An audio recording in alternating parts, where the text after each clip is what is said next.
तुम्हें तुमसे मिला दे, कहानियां वो जो तुम्हें तुमसे मिला दे। जब कभी खुद को अकेला पाओ तो थोड़ा साथ निभा दे। ये जिंदगी भी कहानी है, ये जिंदगी भी एक कहानी है।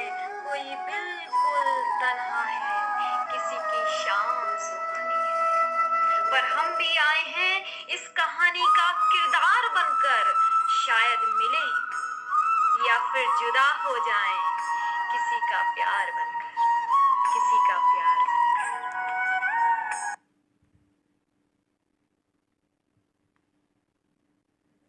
मैं हूँ सोनिका मिश्रा और हमारे कार्यक्रम कहानियों की रात में आप सभी का स्वागत है।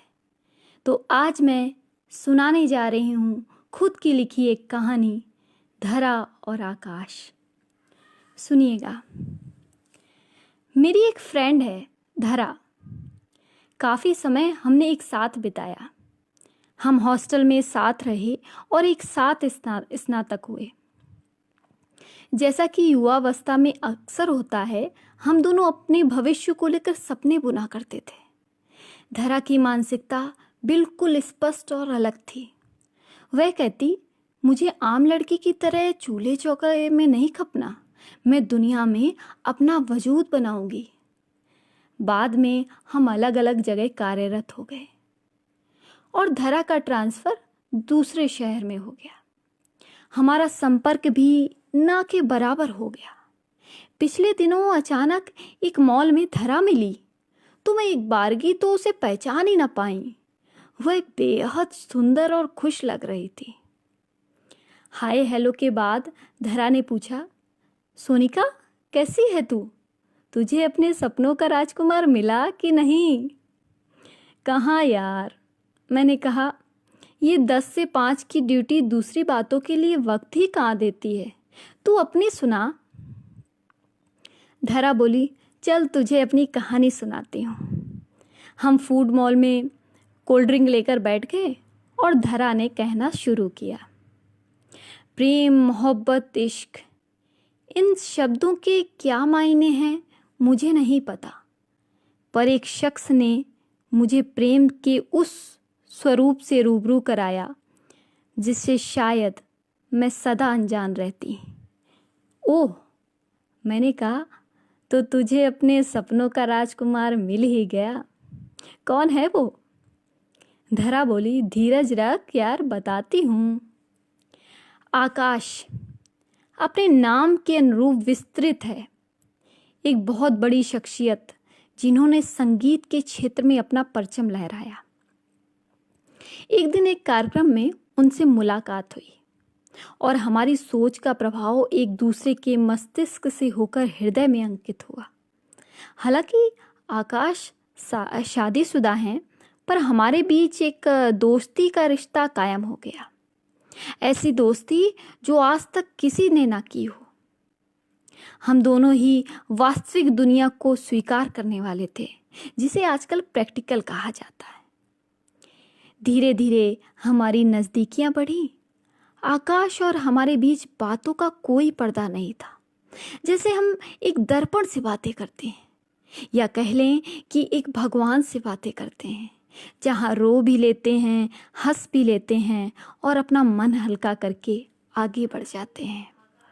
आकाश बहुत हास्य व्यंग्य करते रहते थे। अब तो मुझे उनके व्यंग्य की आदत सी पड़ गई थी। एक दिन भी बात ना हो तो बड़े व्यथित भाव से कहते, पागल कहाँ थी तू? मैं तो परेशान हो गया। सुबह से तेरी बकबक नहीं सुनी तो बेचैनी सी होने लगी। उनकी ये चिंता अपने पेन का एहसास देती थी। शायद उन्हें भी मेरे बिना चैन नहीं पड़ रहा था। कभी कभी हमें हमारे अनूठे रिश्ते पर बात भी होती थी। हम दोनों सीमा जानते थे। हमने कभी नहीं कहा कि हम नैतिकता के दायरे को पार करेंगे, पर हम शायद खुद से झूठ बोल रहे थे। ये फिक्र, ये बेचैनी प्यार का ही तो दूसरा नाम होता है। बातों ही बातों में हम भावुक होकर बस इतना कह पाते, यार तेरी बहुत याद आती है, हम कब मिलेंगे, और फिर मिलने की तरकीब निकालते। जब मिलन की बात आती तो ऐसे मिलन की ख्वाहिश करते जैसे कोई प्रेमी प्रेमिका हो।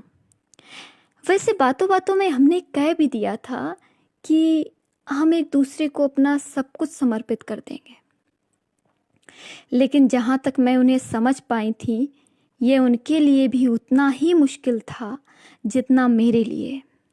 मैं मंत्रमुग्ध होकर सुन रही थी। अब मुझसे रहा ना गया। मैंने कहा, यार इतना सस्पेंस क्यों क्रिएट कर रही है? तू मिली कि नहीं वो बता। धरा बोली, बता तो रही हूँ, सुन। आखिर एक मिलन का दिन आया। बहुत उत्सुकता थी। सुबह से ही मन उधेड़ बुन में था कि जब आकाश आएंगे तो क्या कहेंगे, क्या करेंगे। शाम को कार्यक्रम खत्म होने के बाद आकाश हमारे सामने थे और दिल की धड़कनें अपनी सामान्य गति का दायरा पार करके असहज हो रही थी। हमारे पास शब्द नहीं थे, बस आंखों में आंसू थे। हम लोगों ने हाथ मिलाया तो ऐसा लगा ठंडी हवा का झोंका मेरी रूह को राहत दे रहा हो। फिर लगा बस ये मुझे अपने आगोश में ले ले। उनकी नज़रें दिल को चीर दे रही थीं। हम गले लग गए। हम दोनों के हृदय राजधानी की एक्सप्रेस से भी तेज धड़क रहे थे और जब धड़कनों को चैन न मिला, हम अलग नहीं हुए, पर फिर भी मिल जाने की तड़प बाकी थी। अचानक हमें वस्तु स्थिति का भान हुआ और हम एक दूसरे से अलग होकर बैठ गए। हम बहुत दुविधा में थे। हमें एक दूसरे की ज़रूरत थी और हम एक दूसरे के सामने थे, पर एक हकीकत थी कि हम एक दूसरे के नहीं थे। जो भाव वहाँ था वही भाव यहाँ था। आकाश मेरे नज़दीक आए और बोले, धरा, आज वक्ती जोश में पड़कर अगर हमने लक्ष्मण रेखा पार कर ली तो शायद लौटने का मार्ग ना मिले।